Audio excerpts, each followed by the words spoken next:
Hello everyone. तो आप सब कैसे हैं? उम्मीद करते हैं कि आप लोग बहुत अच्छे होंगे।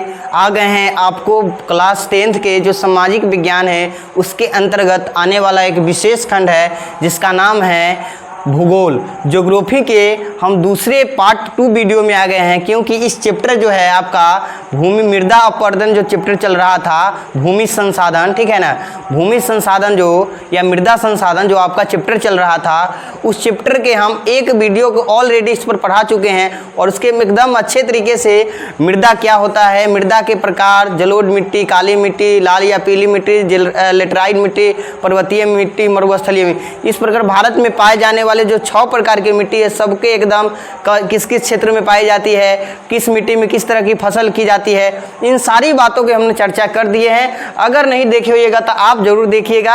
आ गए हैं हम अपने दूसरे वीडियो में और हमारा जो टॉपिक है, हम लोग पहला जो टॉपिक पढ़ेंगे, ठीक है, हमारा पहला टॉपिक रहेगा समोच्च कृषि। ठीक है, समोच्च कृषि क्या होता है? आपसे पूछेगा बच्चों कि समोच्च कृषि क्या होता है, समोच्च कृषि क्या होता है। इसी को बोलते हैं पट्टिका कृषि भी बोल सकते हैं, समोच्च कृषि या पट्टिका कृषि। तो बोलिएगा जो पहाड़ी इलाका होता है, क्या होता है, कैसी इलाका, पहाड़ी इलाका होता है, वहाँ पर खेती करने में बहुत दिक्कत होता है, क्योंकि वहाँ पर अगर जल के व्यवस्था किया जाए, सिंचाई किया जाता है तो जल बह जाता है, टिक नहीं पाता है। इसीलिए क्या किया जाता है, वहाँ पर एक सीढ़ी की तरह, जैसे हम लोग अपने घर पे सीढ़ी पर चढ़ते जीना पर, तो उस तरह की सीढ़ी की तरह बना देता है ताकि उसमें के पानी जो सिंचाई किया जाए, खाद बीज जो डाला जाए उसमें वो टिका रहे। ठीक है, सीढ़ी नुमा खेती की जाती है। तो बोलिएगा कि पहाड़ी ढलानों पर जल के तेज बहाव से बचने के लिए सीढ़ी नुमा ढाल बनाकर की जाने वाली खेती को कहते हैं समोच्च कृषि कहते हैं। इसमें मृदा अपरदन को रोका जा सकता है, इससे जो है मृदा अपरदन को रोका जा सकता है। अब एक टॉपिक है मृदा अपरदन। कौन टॉपिक है? मृदा अपरदन। इसका मतलब क्या होता है? इसका मतलब होता है बच्चों कि जब पानी, ठीक है, पानी के, ठीक है, तेज बहाव के कारण मिट्टी कटने लगता है, मिट्टी टूटने लगता है, उसको ही कहा जाता है मृदा अपरदन। वो हो सकता है बाढ़ के कारण, तेज जल के तेज बहाव के कारण, ठीक है ना, आंधी तूफान के कारण मिट्टी जो होता है वहाँ पर कटने लगता है, उसी को बोलते हैं मृदा अपरदन। तो पहाड़ी क्षेत्रों में एक सीढ़ी नुमा ढाल बनाकर पहाड़ी क्षेत्रों में क्या करते हैं, जल के तेज बहाव से रोकने के लिए, जल के तेज बहाव से रोकने के लिए सीढ़ी नुमा खेत बनाकर जो की जाने वाली कृषि होती है, आपका कौन कृषि होती है? तो बोलिएगा कि सर बताए हैं आपका समोच्च कृषि होती है। हम लोग इसी चैप्टर में मृदा अपरदन में, इसी चैप्टर में चल रहा है, प्राकृतिक संसाधन के अंतर्गत आने वाला जो खंड है। आपसे पूछेगा बच्चों कि समोच्च कृषि किस राज्य में पाई जाती है? तो पहाड़ी इलाका जो आप देख लीजिए आपको ज़्यादातर मिलता है उत्तराखंड में। ठीक है, पूछता है उत्तराखंड में, फिर आप याद रखिएगा हिमाचल प्रदेश में, जैसे में हिमाचल प्रदेश में, किस प्रदेश में? हिमाचल प्रदेश में। यहाँ पर जो है कौन कृषि की जाती है? तो बोलिएगा समोच्च कृषि। आप समझ गए होंगे कि समोच्च कृषि क्या होता है। चलते हैं आगे के पॉइंट में। दूसरा हमारा पॉइंट है यहाँ पर कि पवन अपरदन वाले क्षेत्रों में कृषि की कौन सी पद्धति उपयोगी मानी जाती है। ठीक है, जो पवन अपवर्दन वाले क्षेत्र है वहाँ पर कौन सी खेती उपयोगी मानी जाती है? तो आप याद रखिएगा एक पट्टिका कृषि होती है। एक कौन सी कृषि होती है? पट्टिका कृषि।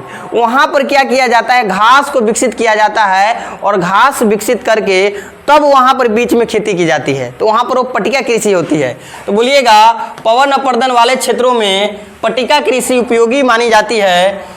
यह कृषि फसलों के बीच घास की पट्टी विकसित करके की जाती है। आप देख सकते हैं पट्टिका कृषि, आपको हम बता देते हैं, आप थोड़ा वेट करिए, आपको हम बता देते हैं पट्टिका कृषि। ठीक है, कौन कृषि बता देते हैं? पट्टिका कृषि।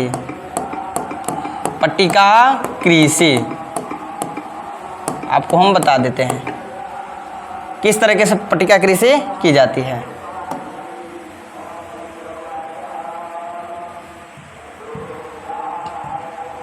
पट्टिका कृषि, चलिए यहाँ पर आ गया हमारा कौन कृषि? पट्टिका कृषि। देखिए इमेज में कैसे की जाती है। आपको हम यहाँ पर इसको हम इस इमेज को ले लेते हैं। यहाँ पर देख सकते हैं इमेज में कैसे घास के यहाँ विकसित कर दिया गया है। क्या विकसित कर दिया है? घास विकसित कर दिया गया है और घास, एक मोटी घास विकसित करके वहाँ पर खेती की जा रही है। ठीक है, यहाँ पर देख सकते हैं सीढ़ी नुमा खेती बनाकर की जा रही है। यहाँ पर समोच्च कृषि जो सीढ़ी की तरह देख सकते हैं कि ढाल है, तो समोच्च कृषि के बारे में हमने बताया। सीढ़ीदार खेती है यहाँ पर की जाती है, ये सीढ़ीदार खेती है। तो आप समझ गए कि पवन अपर्दन वाले क्षेत्रों में कौन सी कृषि की जाती है, तो बोलिएगा पट्टिका कृषि। क्यों की जाती है? तो वहाँ पर वायु ज़्यादा होता है, हवा के तेज बहाव के कारण फसल टूट जाता है और जो घास रहता है एक खंभा की काम करता है, एक मजबूती ढाल बना रहता है और फसल को गिरने नहीं देता है। इसलिए पवन मतलब होता है वायु, अपर्दन मतलब ज़्यादा, अपर्दन मतलब बहाव, तेज बहाव हवा के रहता है। तो उन क्षेत्रों में कौन सी कृषि की जाती है? पट्टिका कृषि। इस कृषि में घास की फसल विकसित करके की जाती है। अगर वीडियो अच्छा लग रहा होगा और एकदम अच्छा लग रहा होगा तो अपने प्यारे साथियों को शेयर कर दीजिएगा, चैनल को सब्सक्राइब करके लाइक कर दीजिएगा। और आप लोग के ऊपर माँ भगवती, माँ दुर्गा, माँ काली सबका आशीर्वाद, सभी देवी देवताओं का आशीर्वाद बना रहेगा। इस नवरात्रि के त्यौहार की ढेर सारी शुभकामनाएं हैं। और यहाँ हमारे आसपास में त्यौहार का एकदम वहाँ पर हंसी खुशी से सब चीज़ हो रहा है, जिस वजह से थोड़ा आवाज़ भी आपको आ रहा होगा।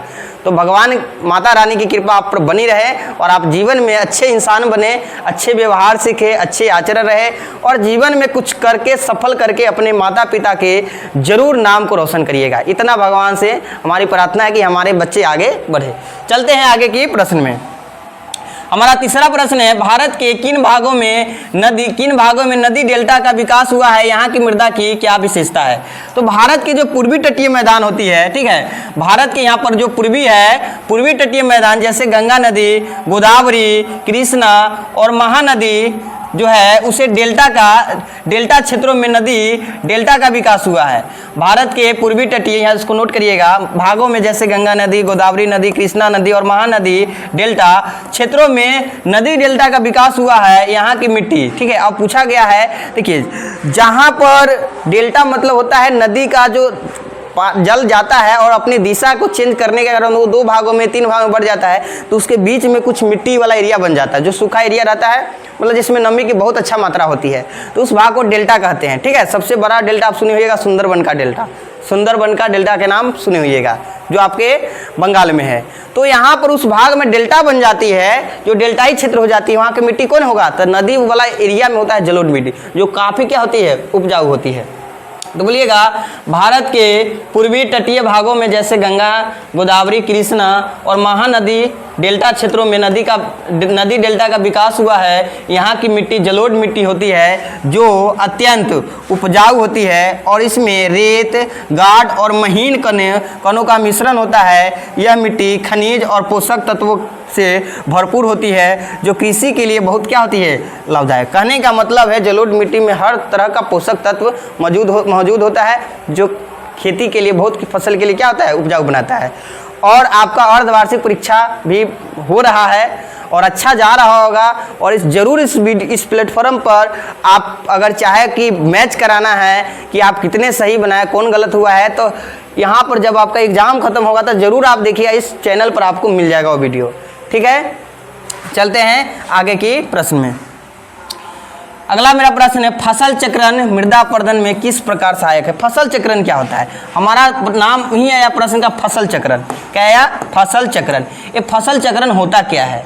तो बोलिएगा कि जब धान की खेती हुआ या गेहूं की खेती, उस बीच में दलहन के पौधा, जो दलहन की खेती हो जाती है, दलहन की खेती की जाती है, तो उसी को बोलते हैं फसल चक्रण। क्योंकि दलहन के पौधे में एक राइजोबियम नामक जीवाणु होता है। वो जीवाणु राइजोबियम नामक जीवाणु होता है, जो नाइट्रोजन स्थिरीकरण में सहायक होता है और मिट्टी को क्या बनाता है? अत्यधिक क्या बनाता है? उपजाऊ बनाता है। क्या बनाता है? उपजाऊ बनाता है। तो फसल चक्रण बोल सकते हैं कि जब 2 धान के बीच में एक दलहन के पौधे को उगाना क्या कहलाता है? फसल चक्रण कहलाता है। और मृदा संरक्षण में किस प्रकार सहायक है? आप सोचिए, आप लगातार काम करते रह जाइए, किसी भी चीज़ को कंटिन्यू करिए, आप थक जाइएगा। इसी तरह हमारा जो धरती माता है, हमारा जो मिट्टी है, ये भी, इसमें भी अगर अनाज बार और उपजा रहा है, कंटिन्यू खेती किया जा रहा है, तो मिट्टी में उर्वरक शक्ति क्या हो जाती है? कमज़ोर हो जाती है। तो उस बीच में दलहन के पौधे को किया जाता है, उसमें राइजोबियम नामक जीवाणु होता है जो मिट्टी को पोषक तत्व देता है। ठीक है, तो इस तरीके से मृदा संरक्षण में क्या है, सहायक है। बोलिएगा खेतों में एक ही प्रकार के फसलें जैसे चावल, गेहूं, ठीक है ना, आलू आदि के लगातार उगाने से खेतों के पोषक तत्व में क्या हो जाती है, कमी हो जाती है। पोषक तत्व को पुनः प्राप्त करने के लिए फसल चक्रण की विधि अपनाई जाती है। इसके अंतर्गत ऐसे खेतों में दलहन, क्या चीज, दलहन तथा तिलहन की फसलों को उगाकर मृदा के पोषीय स्तर को बनाए रखा जा सकता है, जिससे मृदा संरक्षण में सहायक होता है। ठीक है, बोलिएगा फसल चक्रण क्या है, तो दो धान के फसलों के बीच दलहन के फसल को करना क्या कहलाता है, फसल चक्रण कहलाता है। ये किस प्रकार सहायक है, तो बोलिएगा लगातार जब किसी भी चीज़ का फसल किया जाता है तो उसमें पोषक तत्व में क्या हो जाती है, कमी हो जाती है, इसलिए दलहन तिलहन की फसल की जाती है जो पोषक तत्व मृदा को देता है। इस तरह से मृदा क्या होती है, संरक्षित रहती है। चलते हैं आगे के प्रश्न में। हमारा जो है अगला प्रश्न है, जलाक्रांता कैसे उपस्थित होता है मृदा अपर्दन में, इसकी क्या भूमिका है। हमने बताया कि मृदा अपर्दन जो शब्द, इसका अर्थ क्या होता है, इसका अर्थ क्या होता है, मृदा अपर्दन मतलब क्या होता है, मृदा मतलब मिट्टी, अपर्दन मतलब एक समझिए कि बहाव, मतलब जब जल की तेज बहाव के कारण मिट्टी टूट फूट जाती है, टुकड़ों में बढ़ जाती है, एक जगह से दूसरी जगह स्थानांतरित हो जाती है, वो कहलाता है आपका मृदा अपर्दन। ठीक है, और मृदा अपर्दन जो है, जलाक्रांता कैसे उपस्थित होता है मृदा अपर्दन में, इसकी क्या भूमिका होती है। तो जलाक्रांता मतलब नाम आ रहा है जल, आप देख सकते हैं जलाक्रांता मतलब जल की एक क्रांत आ गया। अभी हाल फिलहाल में आपके पंजाब में इसका दृश्य देखने को मिला है, और ज़्यादातर वहाँ पर होता है क्योंकि वहाँ पर अत्यधिक सिंचाई के कारण, बाढ़ के कारण भूमि जो है अम्लीय और क्षारीय हो जाता है। मतलब जलाक्रांता की मात्रा, जल की मात्रा ज़्यादा हो जाता है, भूमि निम्नीकरण हो जाता है, जिस वजह से अधिक सिंचाई के कारण वहाँ पर जलाक्रांता क्या होने लगती है, उत्पन्न होने लगती है। और मृदा अपर्दन में किसकी क्या भूमिका है, देखिए यहाँ पर अधिक सिंचाई से जलाक्रांता की समस्या पैदा होती है। जला जो क्रांतता है की समस्या से मिट्टी का लवणीय जान सकते हैं, और एवं क्षारीय गुण जो होता है क्या हो जाता है, बढ़ जाता है, जिससे मिट्टी का पोषक तत्व नष्ट हो जाता है, मिट्टी बेजान हो जाता है। यह एक ऐसी समस्या है जिससे खेत का उत्पादन क्षमता घट जाता है। पंजाब, हरियाणा और पश्चिम उत्तर प्रदेश में इससे भूमि का निम्नीकरण हुआ है। ठीक है, ये दृश्य हमको अभी भी देखने को मिला है पंजाब तरफ। ठीक है, और हरियाणा और जो आपका पश्चिमी उत्तर प्रदेश है वहाँ पर ये दृश्य देखने को मिलता है। तो जलाक्रांता समझ में आ गया, अत्यधिक सिंचाई के कारण मिट्टी लवणीय और क्षारीय हो जाता है, वही क्या कहलाता है, जलाक्रांता। और मिट्टी में पोषक तत्व क्या हो जाता है, क्योंकि हर चीज़ हमको लिमिट में चाहिए।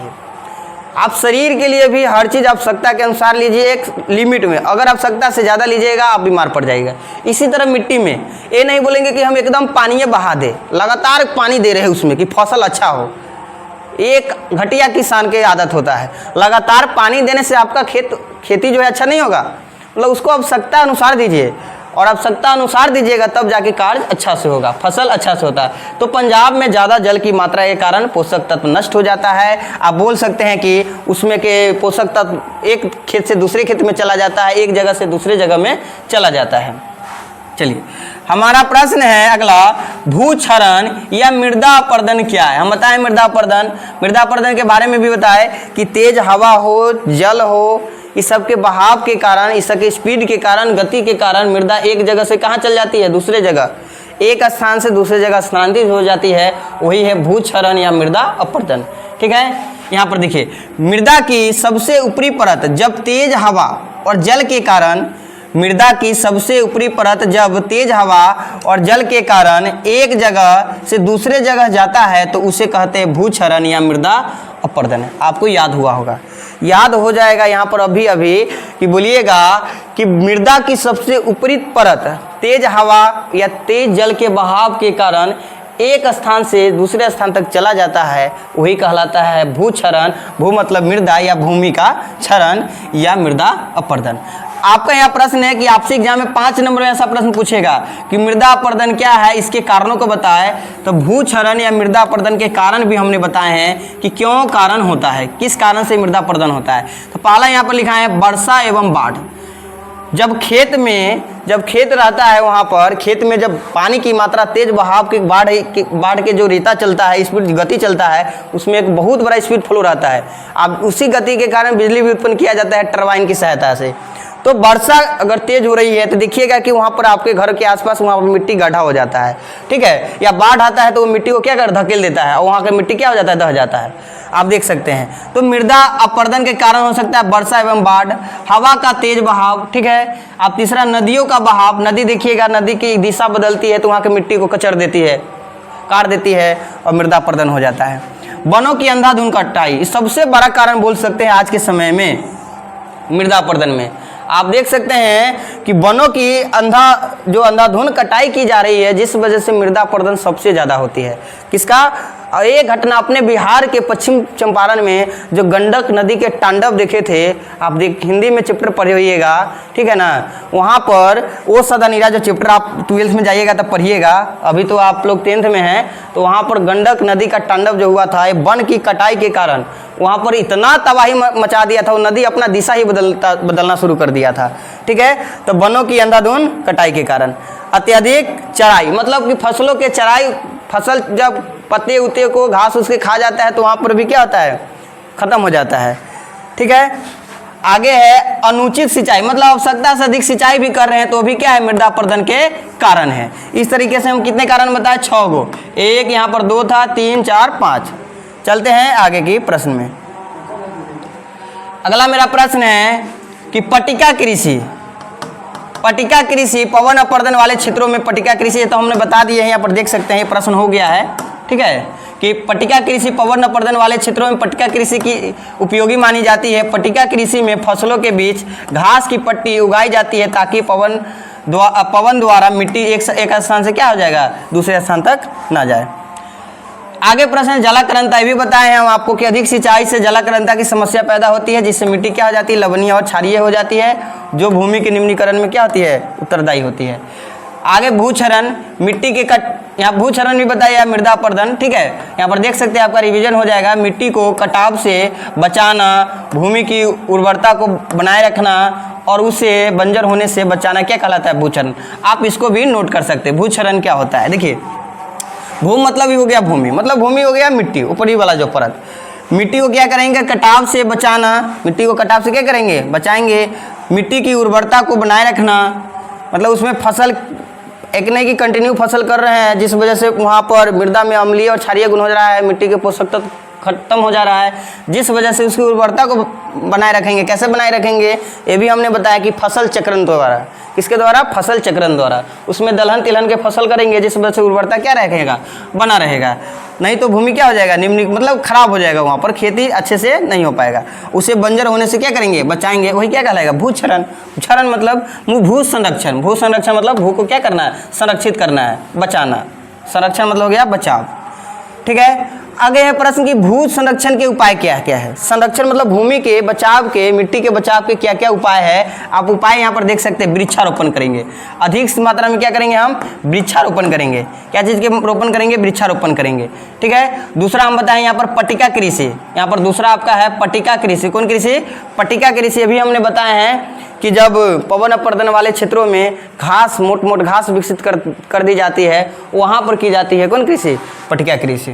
तो आप देख सकते हैं यहाँ पर फसल चक्र के द्वारा, अभी पता है फसल चक्र क्या होता है। तीसरा पॉइंट आपका है कि भूक्षरण के क्या क्या उपाय है, तो वृक्षारोपण करके, पट्टिका कृषि करके, फसल चक्र के द्वारा। फसल चक्र में बताए हैं कि 2 धानों के बीच किसी दलहन तिलहन की फसल को करना ही क्या कहलाता है, फसल चक्रण। चराई पर रोक लगा के, अब ये नहीं करेंगे कि जितना आपका जगह है उसमें पूरा के पूरा चराई वाला एरिया बना दे, जिस वजह से भी क्या हो जाता है, मिट्टी खराब हो जाता है। खनन पर रोक लगा, देखिएगा सरकार जो है तरह तरह का नियम खनन विभाग द्वारा लगाया जाता है कि खनन नहीं करना है, क्योंकि खनन करने से नदी के आसपास एरिया जो है, नदी कहाँ था अब कहाँ आ गया है, क्योंकि उसके मिट्टी को क्या कर लिया, हटा दिया गया है, और नदी के अपने दिशा को बदलने के लिए उसको रास्ता मिल जाता है। तो खनन पर क्या करेंगे, रोक लगाएंगे। आगे समोच्च कृषि करके, समोच्च कृषि को हमने बताया कौन कृषि कहते हैं, सोपानी कृषि। आप बताइए किस राज्य में, अभी हम बताएं उत्तराखंड में। किस राज्य में है प्रचलित, आपको मिलेगा पहाड़ी क्षेत्रों में, जैसे आपका आ जाएगा कौन खंड, उत्तराखंड में आ जाएगा, ठीक है। यहाँ पर आपको फूलों की घाटी, पथरीली इलाका उत्तराखंड में, इसका राजधानी कहाँ है? देहरादून। फिर आपका आ जाएगा HP, मतलब हिमाचल प्रदेश में भी आपका सोपानी कृषि ही प्रचलित है। तो समोच्च कृषि को ही बोलते हैं सोपानी कृषि।